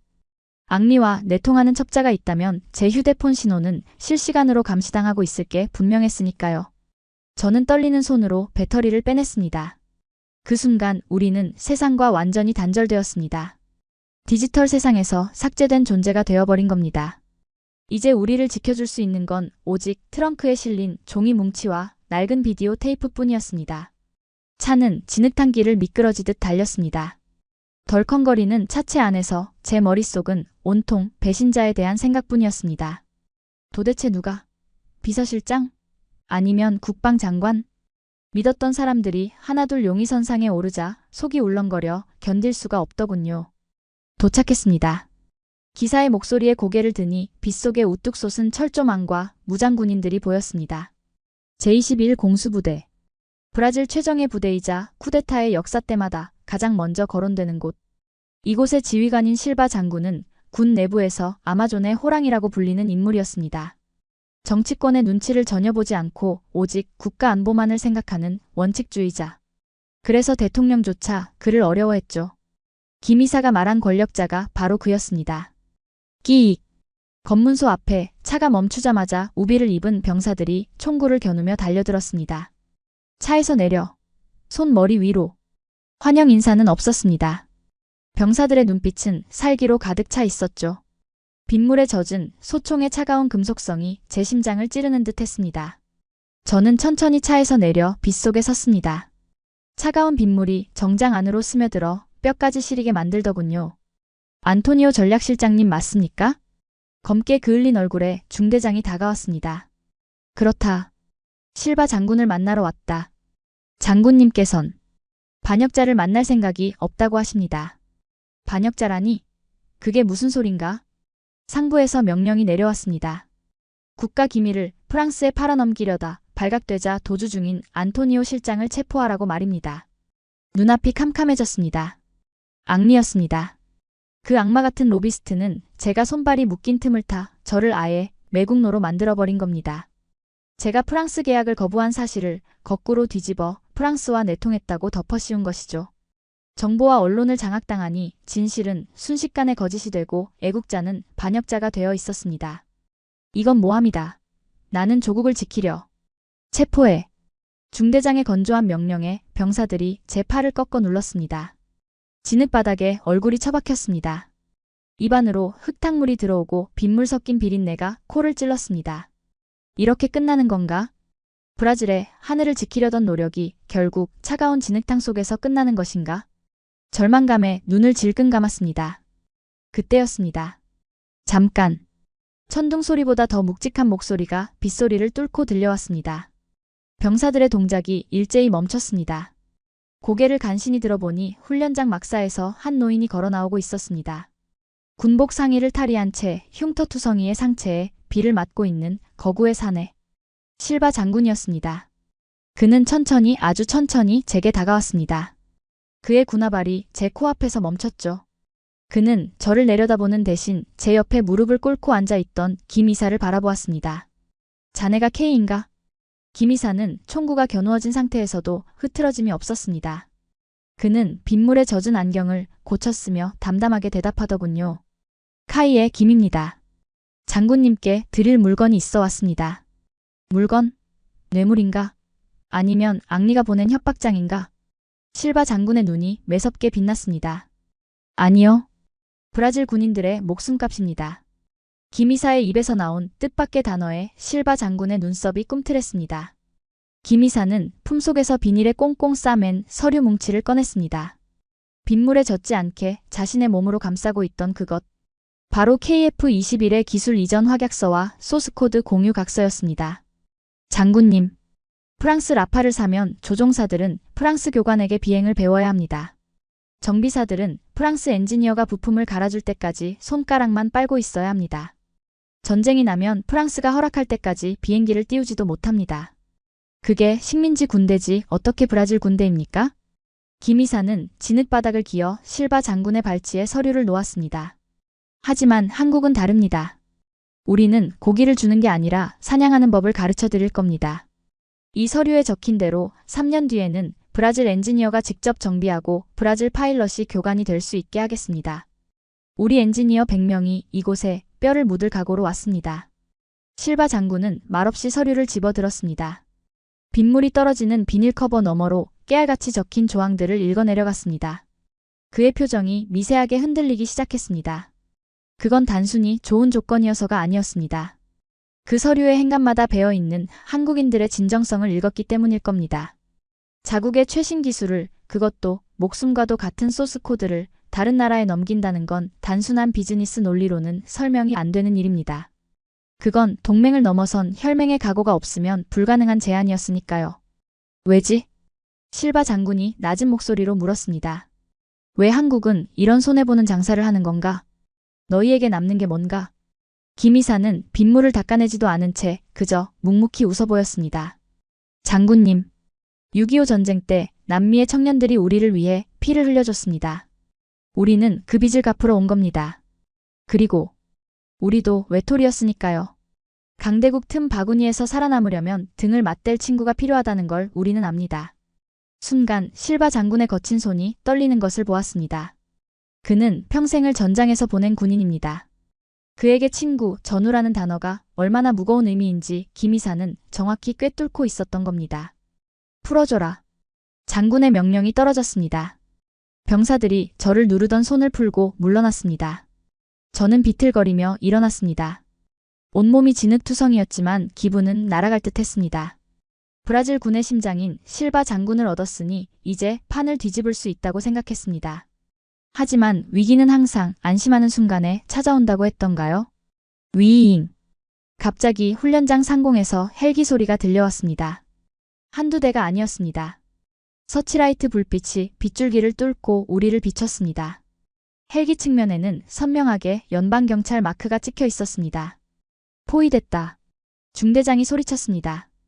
연방경찰. 그들은 군이 아니라 정부, 즉 행정부의 지시를 받는 조직이었습니다. 앙리가 손을 쓴 겁니다. 군이 우리를 체포하지 않을 것을 대비해 경찰 병력까지 동원해 2중 3중의 포위망을 쳐놓은 것이죠. 확성기 소리가 헬기에서 울려 퍼졌습니다. 여기는 연방경찰이다. 반역자 안토니오와 공범 김을 즉시 인도하라. 거부할 경우 반란 행위로 간주하고 발포하겠다. 발포. 자국 군부대의 자국 경찰이 총을 쏘겠다는 사실상 내전이나 다름없는 상황이 벌어진 겁니다. 앙리는 우리를 잡기 위해서라면 브라질을 피바다로 만드는 것도 서슴지 않는 악마였습니다. 실바 장군이 저를 쳐다보았습니다. 그의 눈빛은 깊고 어두웠습니다. 그가 우리를 내주면 상황은 종료됩니다. 우리는 감옥으로 끌려갈 것이고 브라질의 하늘은 프랑스에 넘어가겠죠. 반대로 그가 우리를 지키려 한다면 훈련장은 아수라장이 될 것이고 그는 옷을 벗어야 할지도 모릅니다. 짧은 침묵. 그 1초가 1년처럼 느껴졌습니다. 안토니오. 예, 장군님. 자네가 가져온 이 서류. 정말인가? 내 명예를 걸고 믿어도 되나? 제 목숨을 걸겠습니다. 거짓이라면 지금 저를 쏘십시오. 제 대답에 망설임은 없었습니다. 김 이사가 보여준 눈물, 연구원들의 피땀, 그리고 빗속에서 건넨 확약서. 그 모든 것이 제게 확신이라는 갑옷을 입혀주었으니까요. 실바 장군은 피식 웃더니 부관에게 소리쳤습니다. 전 병력, 전투 배치. 내 구역에 허락 없이 발을 들이는 놈은 경찰이건 대통령이건 다 쓸어버린다. 알겠습니다. 장군의 호령에 훈련장은 순식간에 전시태세로 돌변했습니다. 병사들이 참호로 뛰어들고 대공포가 헬기를 향해 고개를 쳐들었습니다. 하지만 상황은 최악이었습니다. 우리는 갇혔습니다. 밖으로 나갈 수도 연락을 취할 수도 없습니다. 디데이인 1월 7일 담화까지 남은 시간은 이제 48시간. 그 안에 이 포위망을 뚫고 대통령궁으로 가서 진실을 밝히지 못하면 우리는 꼼짝없이 반란군으로 몰려 죽게 됩니다. 막사 안으로 피신한 우리는 젖은 몸을 떨며 지도를 펼쳤습니다. 김 이사의 얼굴색이 창백했습니다. 실장님, 죄송합니다. 제가 너무 위험한 도박을 했나 봅니다. 아닙니다, 김 이사. 덕분에 우린 아직 살아있지 않습니까? 저는 그를 위로했지만 제 손 역시 덜덜 떨리고 있었습니다. 그때였습니다. 켜지지 않던 막사 구석의 TV에서 긴급 뉴스가 흘러나왔습니다. 속보. 안토니오 전략실장 기밀 유출 혐의로 수배 중. 프랑스 다소사 브라질 정부와 최종 계약 임박설. 화면 하단에는 앙리가 정부 관계자와 악수를 하며 여유롭게 웃는 모습이 나오고 있었습니다. 그리고 그 옆에 서 있는 정부 관계자의 얼굴을 본 순간 저는 숨이 턱 막히고 말았습니다. 그 사람은 바로 제 10년지기 친구이자 국방부 차관이었습니다. 그가 웃고 있었습니다. 앙리의 옆에서 제 등에 칼을 꽂은 대가로 얻은 그 더러운 미소를 지으며 말입니다. 모든 퍼즐이 맞춰졌습니다. 정보가 샌 이유, 대통령이 돌아선 이유, 경찰이 출동한 이유. 적은 밖에 있는 앙리뿐만이 아니었습니다. 가장 가까운 곳 제 옆자리에서 저와 함께 나라를 걱정하는 척했던 그놈이 진짜 흑막이었던 겁니다. 분노가 머리끝까지 치솟아 올라 시야가 붉게 변했습니다. 주먹으로 테이블을 내려쳤지만 아픔조차 느껴지지 않았습니다. 이제 어떻게 해야 합니까? 길은 막혔고 친구는 배신했고 시간은 우리 편이 아닙니다. 그 절망의 순간 김 이사가 조용히 제 어깨를 잡았습니다. 실장님, 길이 없다면 하늘을 봐야죠. 하늘이요? 이곳은 공수부대 훈련장입니다. 활주로가 있고 수송기가 있습니다. 그의 말이 무슨 뜻인지 이해하는 데는 몇 초가 걸렸습니다. 설마 지금 비행기를 띄우자는 겁니까? 이 빗속에요? 게다가 밖에는 경찰 헬기가 깔려 있는데. 아니요. 수송기를 띄우는 게 아닙니다. 우리가 직접 하늘에서 떨어지는 겁니다. 김 이사의 손가락이 지도 위의 한 지점을 가리켰습니다. 대통령궁 앞 광장. 미친 짓이었습니다. 아니, 자살행위였습니다. 하지만 그게 유일한 길이었습니다. 미친 짓이야. 이건 자살이라고. 제 입술 사이로 터져나온 말은 비명이자 동시에 마지막 이성적 판단이었습니다.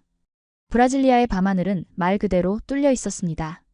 번개가 칠 때마다 칠흑 같은 어둠이 찢겨나가고 그 틈으로 보이는 건 모든 것을 집어삼킬 듯 으르렁거리는 먹구름뿐이었습니다. 실바 장군이 내어준 C-390 수송기의 후면 램프가 천천히 열리고 있었습니다. 쏴아 하는 빗소리가 엔진 소음마저 덮어버릴 기세로 기내를 강타했죠. 들이닥치는 비바람에 제 몸이 휘청거렸고 저는 본능적으로 기체 벽면에 설치된 손잡이를 생명줄처럼 꽉 움켜쥐었습니다. 솔직히 말씀드리겠습니다. 저는 군인이 아닙니다. 펜대를 굴리며 전략을 짜는 공무원일 뿐이죠. 그런 제가 고도 2만 피트 상공에서 그것도 야간 폭우 속에 낙하산을 메고 뛰어내려야 한다니. 이건 용기가 아니라 광기였습니다. 제 다리는 재봉틀처럼 떨리고 있었고 심장은 갈비뼈를 부수고 튀어나올 듯 쿵쾅거렸습니다. 실장님, 산소 마스크 체크하십시오. 고도가 높아서 저산소증이 올 수 있습니다. 옆에 선 김 이사의 목소리는 무전기를 타고 건조하게 들려왔습니다. 고개를 돌려 그를 보았는데 정말 기가 막히더군요. 그는 마치 매일 아침 출근 버스를 기다리는 사람처럼 태연하게 고도계를 확인하고 있었습니다. 그 덤덤한 모습에 오히려 화가 치밀어 올랐습니다. 김 이사, 당신 제정신입니까? 저 아래는 지금 태풍급 폭우가 쏟아지고 있어요. 레이더망을 피하려다 벼락 맞고 죽을 수도 있다고요. 저는 마스크를 쓴 채 소리쳤습니다. 죽음의 공포가 이성을 마비시키고 있었으니까요. 하지만 더 큰 공포는 따로 있었습니다. 바로 허무함이었습니다. 불과 몇 시간 전만 해도 저는 브라질의 안보를 책임지는 전략실장이었습니다. 그런데 지금은요? 친구에게 배신당하고 조국에서 버림받고 테러리스트 누명을 쓴 채 도망치는 신세가 되었습니다. 제가 목숨을 걸고 지키려던 나라가 제게 총구를 겨누고 있다는 사실. 그 배신감이 저를 끝없는 심연으로 밀어넣고 있었습니다. 내가 여기서 죽으면 누가 알아줄까? 반역자가 비행기 사고로 죽었다고 뉴스 한 줄 나오고 끝나겠지. 앙리와 내 친구 놈은 샴페인을 터뜨릴 테고. 생각이 꼬리를 물자 의욕이 바닥까지 떨어졌습니다. 억울해서 너무나 분해서 눈물이 핑 돌더군요. 차라리 여기서 포기하고 손을 들어버릴까? 그냥 내려가서 자수하고 감옥에 가는 게 낫지 않을까? 적어도 목숨은 건질 수 있지 않겠는가? 그런 비겁한 타협이 달콤한 유혹처럼 제 귓가를 맴돌았습니다.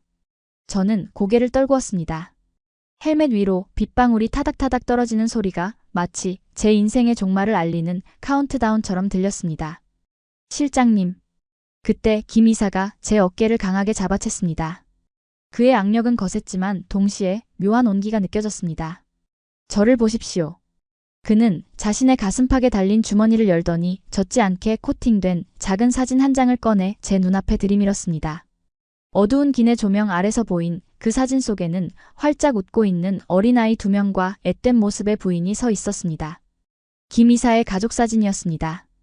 제 딸아이가 올해 대학에 갔습니다. 아들 놈은 군대에 가 있고요. 제가 왜 2억 만리 타고까지 와서 이 늙은 몸으로 낙하산을 맺는지 아십니까? 그의 목소리는 떨리지 않았지만 깊은 슬픔이 배어 있었습니다. 30년 전 우리가 처음 비행기를 만들 때 제 동료 셋이 죽었습니다. 테스트 비행을 하다가 추락했죠. 그때 우리는 돈도 기술도 없어서 안전장치 하나 제대로 못 달아줬습니다. 시신조차 수습하지 못한 채 불타는 기체를 보며 다짐했습니다. 다시는 돈이 없어서 내 형제들을, 내 자식들을 죽게 만들지 않겠다고요. 김 이사는 사진을 다시 가슴 깊숙이 집어넣으며 제 눈을 똑바로 쳐다봤습니다. 고글 너머로 보이는 그의 눈빛은 앙리의 탐욕스러운 눈빛과 달랐고 제 친구의 배신감 어린 눈빛과도 달랐습니다. 그건 가장의 눈빛이자 지킬 것이 있는 사람만이 가질 수 있는 도끼였습니다. 실장님은 지금 혼자가 아닙니다. 당신 등 뒤에 맨 그 낙하산 우리 한국 엔지니어들이 밤새워 점검한 겁니다.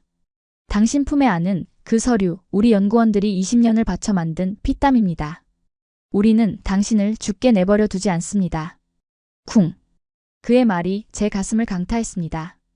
저는 지금까지 제가 브라질을 구한다고 생각했습니다. 제가 영웅이 되어 나라를 살린다고 착각했습니다. 하지만 아니었습니다. 저는 혼자가 아니었습니다. 이름도 얼굴도 모르는 수백 명의 한국인 기술자들이 자신들의 목숨과도 같은 기술을 제게 맡기며 저를 지탱해주고 있었던 겁니다. 우리는 잃을 게 많은 사람들이 아닙니다. 하지만 지킬 게 많은 사람들이죠. 그래서 우리는 절대 도망치지 않습니다. 김 이사의 그 한마디가 바닥을 치던 제 영혼을 멱살 잡고 끌어올렸습니다. 그래, 도망칠 곳은 없다. 여기서 돌아가면 나는 비겁한 패배자가 되지만 여기서 뛰어내리면 적어도 싸우다 죽은 전사는 될 수 있다. 친구는 나를 배신했지만 지구 반대편에서 온 이 낯선 이방인은 나를 위해 목숨을 걸고 있다. 그 신의를 저버리는 것이야말로 진짜 죽음보다 더한 수치다. 후. 저는 깊은 숨을 들이마셨습니다. 차가운 산소가 폐부 깊숙이 들어오자 흐릿했던 정신이 맑아지는 기분이 들었습니다. 떨리던 다리에 힘을 주고 움츠러들었던 어깨를 폈습니다. 그리고 제 품에 있는 비디오 테이프와 서류 뭉치가 젖지 않았는지 다시 한번 확인했습니다. 이것은 단순한 증거가 아니었습니다. 이것은 탄환이었습니다. 저 아래 안락한 소파에 앉아 샴페인을 마시고 있을 앙리와 배신자들의 심장에 박아 넣을 아주 치명적인 탄환 말입니다. 준비됐습니다. 제 목소리가 바뀌었음을 김이사도 눈치챘는지 고글 속 눈꼬리가 휘어지며 미소를 짓더군요. 좋습니다. 목표 지점은 삼권 광장.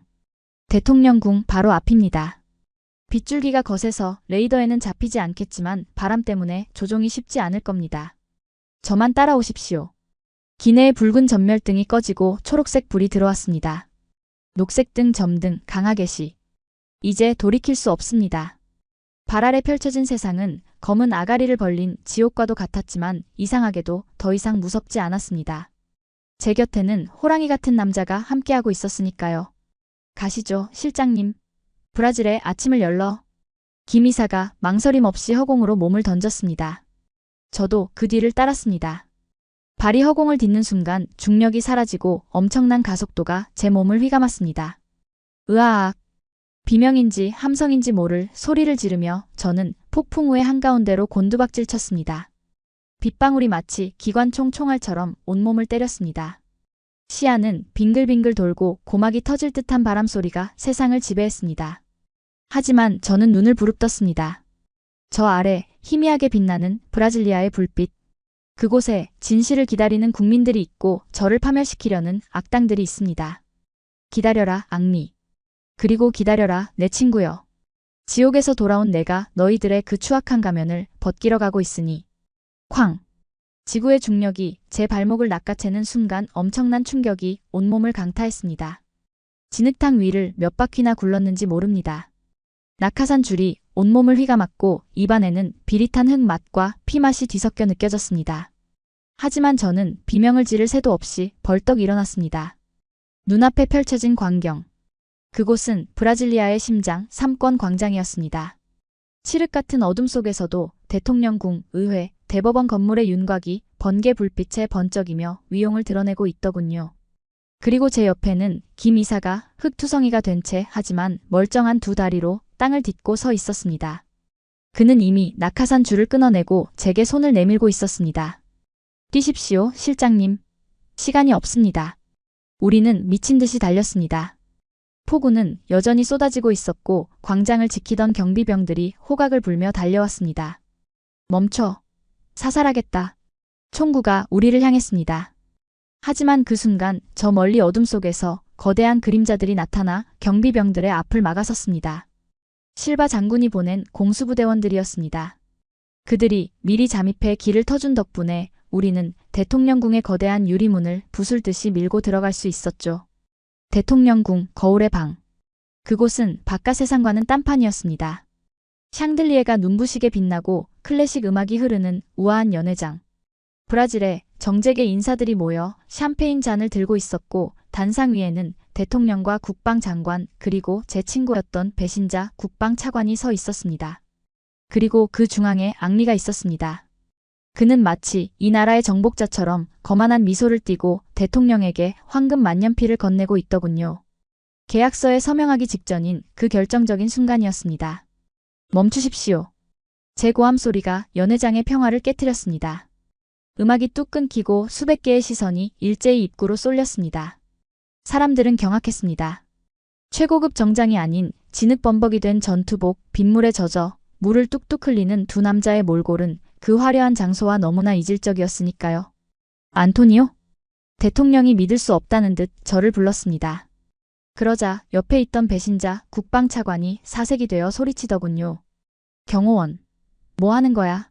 저 반역자를 당장 끌어내. 저놈은 미쳐서 국가 기밀을 훔쳐 달아난 놈이라고. 경호원들이 달려들려 했지만 제가 더 빨랐습니다. 저는 품속에서 젖지 않게 비닐로 꽁꽁 싸맨 서류 뭉치와 비디오 테이프를 꺼내 머리 위로 높이 치켜들었습니다. 반역자는 제가 아닙니다. 지금 이 나라의 미래를 프랑스에 팔아넘기려는 자들이 진짜 반역자입니다. 제 목소리는 확성기도 없이 연회장을 쩌렁쩌렁 울렸습니다. 앙리의 눈썹이 꿈틀하더군요.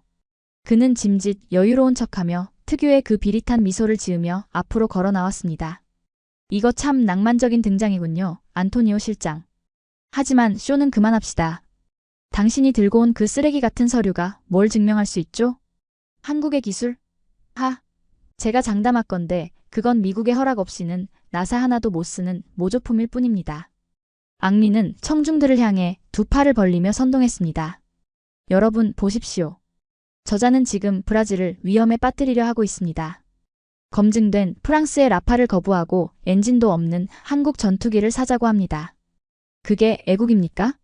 그건 도박입니다. 좌중이 술렁거렸습니다. 앙리의 논리는 여전히 강력했습니다.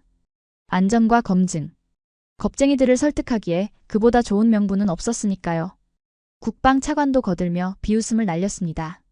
안토니오, 추해지기 전에 나가게. 한국이 뭘 해줄 수 있는데. 소스 코드? 기술 이전?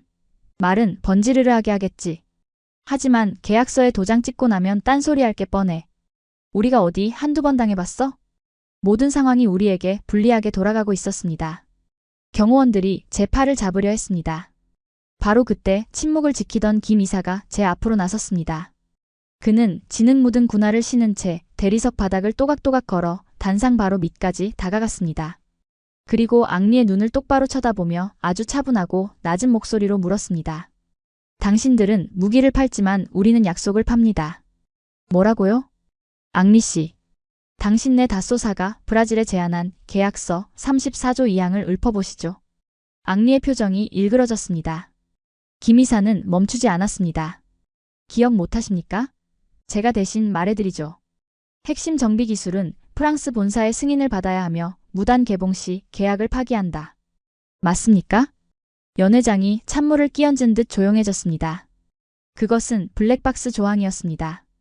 비싼 돈 주고 무기를 사도 속을 뜯어볼 권리조차 없는 굴욕적인 독소 조항. 앙리는 당황한 기색을 감추며 헛기침을 했습니다. 그건 지적재산권 보호를 위한 표준 약관입니다.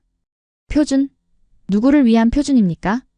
김 이사는 제가 들고 있던 서류 뭉치를 낚아채더니 앙리의 가슴팍에 거칠게 밀어붙였습니다. 이걸 보십시오. 이건 한국 정부가 보증하고 카이 사장이 서명한 완전기술 이전 확약서입니다. 우리는 브라질에게 KF-21의 모든 것을 엽니다. 정비. 당신들이 직접 하십시오. 개조. 마음대로 하십시오. 심지어 김 이사는 잠시 숨을 고르더니 연회장에 있는 모든 사람이 들을 수 있도록 또박또박 내뱉었습니다. 비행 제어 컴퓨터의 소스 코드. 그것까지 공유하겠습니다. 순간 앙리의 손에 들려있던 샴페인 잔이 바닥으로 떨어져 박살이 났습니다. 쨍그랑. 그 날카로운 파열음이 사람들의 경악을 대변하고 있었죠. 소스 코드 공유. 그것은 단순한 기술 이전이 아니었습니다. 전투기의 뇌를 복제해주는 것과 다름없는 방산업계에서는 절대 있을 수 없는 금기 중의 금기였습니다. 미국도 러시아도 그 어떤 나라도 절대 해주지 않는 신의 선물. 말도 안 돼. 거짓말이야. 사기다. 저건 사기라고. 앙리가 소리쳤습니다. 그의 얼굴은 붉게 달아올랐고 평소의 우아함은 온데간데 없이 사라져 있었습니다. 어떻게 일개 기업이 국가의 허락도 없이 그런 약속을 해? 저건 가짜 서류야. 대통령님 속지 마십시오. 가짜가 아닙니다. 제가 나섰습니다. 저는 떨리는 손으로 마지막 카드를 꺼냈습니다. 비디오 테이프가 아니었습니다. 빗속을 뚫고 오면서 김 이사가 제게 건네준 진짜 결정적인 증거. 그것은 꼬깃꼬깃 구겨진 한 장의 팩스 용지였습니다. 오늘 새벽 대한민국 국회 국방위원회가 긴급 승인한 의결서입니다. 대브라질 기술 공유 및 공동개발협정안. 찬성 298, 반대 0. 만장일치로 통과되었습니다. 저는 그 종이를 대통령의 눈앞에 펼쳐 보였습니다. 대통령의 눈동자가 흔들렸습니다. 그 종이에는 대한민국 국회의 관인이 선명하게 찍혀 있었습니다. 대통령님, 프랑스는 브라질을 고객으로 보지만 한국은 브라질을 파트너로 봅니다. 앙리는 우리에게 목줄을 채우려 하지만 한국은 우리에게 칼을 쥐어주려 합니다. 우리가 미국의 눈치를 보지 않고 스스로 영공을 지킬 수 있는 유일한 길. 그 자주국방의 꿈을 이뤄줄 나라는 지구상에 단 하나, 대한민국뿐입니다. 대통령은 천천히 고개를 돌려 앙리를 바라보았습니다. 앙리는 이제 식은땀을 줄줄 흘리고 있었습니다. 그는 무언가 변명하려 입을 달싹였지만 입 밖으로 나오는 건 쉰소리뿐이었습니다. 그래도 엔진은 미국 거잖아. 미국이 막으면. 아직도 그 소리입니까? 김 이사가 비웃듯 말했습니다. 그는 품에서 USB 하나를 꺼내 연회장의 대형 스크린에 연결했습니다. 미국 상원 의원 존 스미스. 지 엔진 공장이 있는 지역구 의원이죠. 그가 10분 전 자신의 트위터에 올린 글입니다. 화면에 뜬 트윗 하나. 나는 브라질의 KF-21 도입을 환영한다.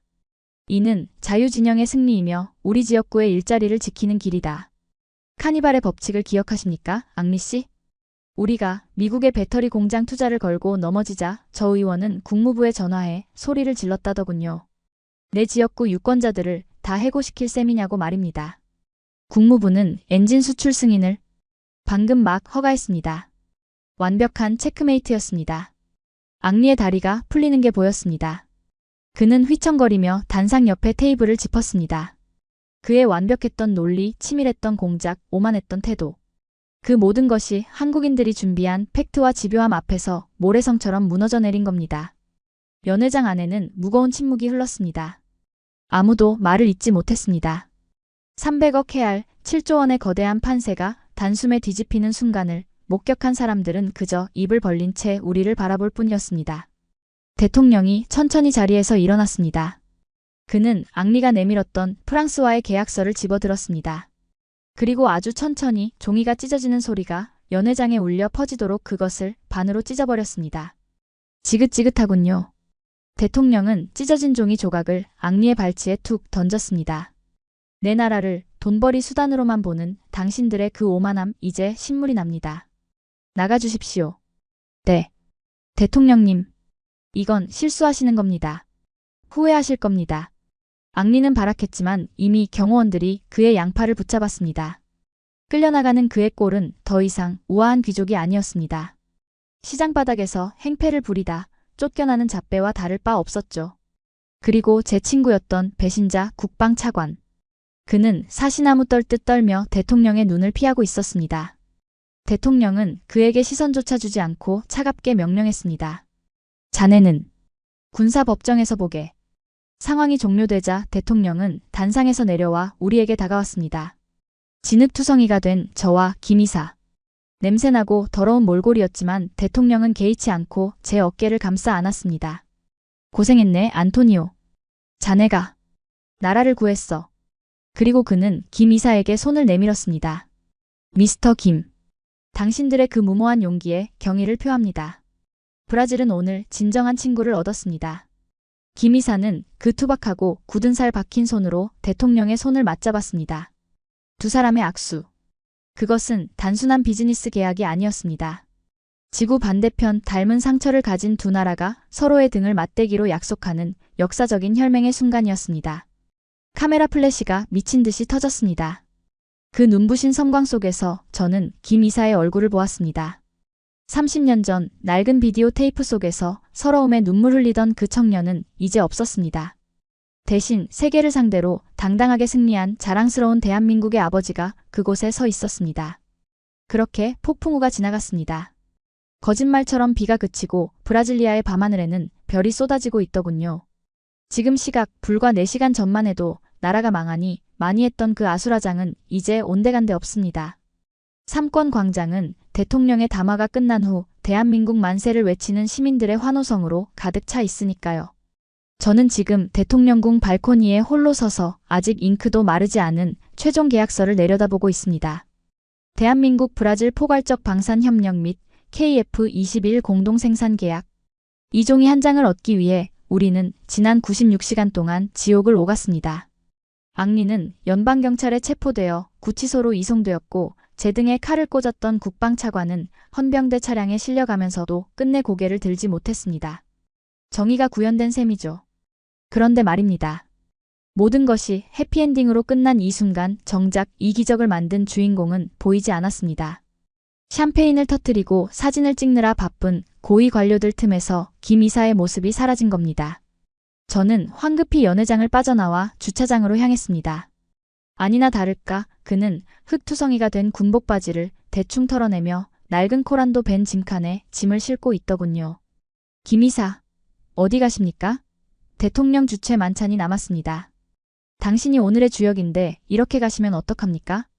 제 물음에 그는 쑥스러운 듯 뒷머리를 긁적이며 웃었습니다. 아이고 실장님. 저는 그런 자리가 영 불편해서요. 비싼 샴페인보다는 편의점 소주가 더 입에 맞기도 하고 무엇보다 당장 공장에 들어가 봐야 합니다. 공장이라니요? 계약은 끝났지 않습니까? 이제 시작이죠. 약속을 했으니 지켜야 하지 않겠습니까? 당장 내일부터 생산 라인 돌리려면 오늘 밤새 설비 점검을 다시 해야 합니다. 우리 한국 사람들은 말이 아니라 물건으로 증명해야 직성이 풀리거든요. 그는 그 말을 남기고 운전석에 올라탔습니다. 시동을 거는 그 낡은 차의 엔진 소리가 오늘따라 유난히 묵직하게 들렸습니다. 차창을 내린 그가 마지막으로 제게 한마디를 던지더군요. 실장님 그거 아십니까? 비가 온 뒤에 땅이 더 굳어진다는 말. 브라질은 이번 비로 아주 단단해졌을 겁니다. 이제 누구도 당신들의 하늘을 넘보지 못할 겁니다. 멀어지는 그의 차 뒷모습을 보며 저는 한참이나 그 자리에 서 있었습니다. 그리고 깨달았습니다. 우리가 7조 원을 주고 산 것은 단순한 전투기 120대가 아니었습니다. 우리는 돈으로 환산할 수 없는 정신을 산 것이었습니다. 어떤 위협에도 굴하지 않는 도끼, 불가능을 가능으로 만드는 집요함, 그리고 한 번 맺은 약속은 목숨을 걸고 지키는 신이. 지난 5,000년 동안 수없는 침략을 당하면서도 끝내 살아남아 이제는 세계를 호령하게 된 대한민국의 저력이 바로 저 낡은 트럭 안에 담겨 있었던 겁니다. 솔직히 고백하겠습니다. 저는 4일 전까지만 해도 한국을 그저 운 좋게 벼락부자가 된 나라라고 생각했습니다. 미국 기술을 베껴서 싸게 파는 이류 국가라고 무시했었죠. 하지만 제 생각이 틀렸습니다. 철저히 틀렸습니다. 그들은 이류가 아니라 초인류였습니다. 기술보다 더 위대한 품격을 가진 나라였으니까요. 이제 브라질의 하늘에는 태극 마크가 찍힌 KF-21이 날아오를 겁니다. 그리고 그 날개 아래서 우리 아이들은 더 이상 강대국의 눈치를 보지 않고 자유롭게 꿈을 꿀 것입니다. 오늘 밤 저는 태어나서 처음으로 두 다리를 뻗고 편안하게 잠들 수 있을 것 같습니다. 제 곁에는 이제 세상에서 가장 든든한 친구 대한민국이 있으니까요. 자, 오늘 준비한 이야기는 여기까지입니다. 벼랑 끝에 몰린 남미 대륙이 마지막 순간에 선택한 나라 대한민국. 그리고 그들이 보여준 96시간의 기적 같은 드라마. 여러분은 어떻게 들으셨습니까? 단순히 물건을 파는 것을 넘어 상대방의 마음을 얻고 끝내 형제가 되고야 마는 한국인들의 뜨거운 진심. 그것이야말로 오늘날 대한민국이 세계 방산 시장을 휩쓸고 있는 진짜 비결이 아닐까요? 지금 창밖을 보십시오. 여러분이 누리고 있는 이 평화로운 밤하늘이 누군가의 피땀 어린 노력으로 지켜지고 있다는 사실에 가슴이 벅차오르지 않으십니까? 지금까지 감동띵동이었습니다.